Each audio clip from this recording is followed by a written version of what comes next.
Sapaan Gembala, Senin 3 Agustus tahun 2020. Tema kita taat pada perintah Tuhan, diambil dari Ulangan 5 ayat 23 sampai 33.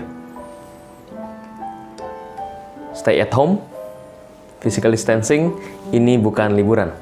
Beberapa kali tagline yang saya ucapkan ini ada di Sapaan Gembala. Bahkan ada beberapa yang mengatakan, "Pak, kok nggak ada tagline-nya lagi?"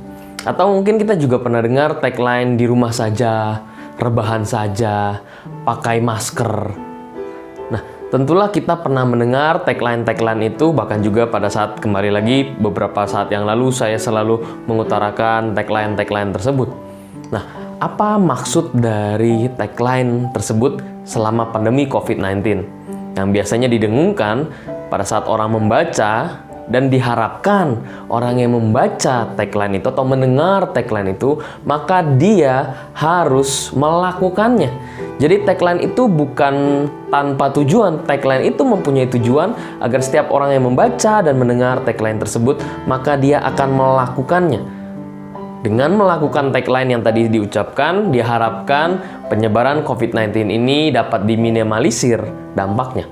Nah, pada saat kita membaca ulangan, kita juga melihat ada sebuah harapan yang sama yang disampaikan Allah kepada umatnya. Melalui setiap seruan-seruannya, perintah-perintahnya yang diharapkan agar umat Israel itu bisa melakukan dan mematuhi setiap perintahnya. Nah, tagline atau seruan perintah Tuhan ini disampaikan oleh para nabi, dan di dalam ulangan ini seruan itu disampaikan oleh Musa. Nah, pada saat mereka mendengar seruan dari Musa, pada saat itu Musa menceritakan kembali tentang perjalanan nenek moyang bangsa Israel dengan Allah. Pada saat mereka mendengarkan kembali cerita tersebut, bangsa Israel merasakan kegentaran yang amat sangat, sehingga mereka meminta agar Musa bertemu dengan Tuhan. Permintaan mereka agar Allah mengetahui bahwa mereka, atau dalam hal ini bangsa Israel, berjanji untuk mendengarkan dan melakukan apa yang menjadi ketentuan-ketentuan dan setiap perintah dari Tuhan.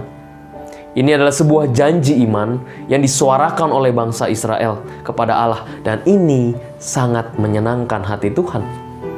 Akhirnya pada saat perjanjian itu, pada saat bangsa Israel berjanji untuk melakukan apa yang diperintahkan Tuhan, maka Tuhan juga berjanji kepada bangsa Israel, apabila mereka tidak menyimpang ke kanan dan ke kiri, maka keberlanjutan mereka di tanah yang dijanjikan, di negeri yang dijanjikan, akan berlangsung terus-menerus.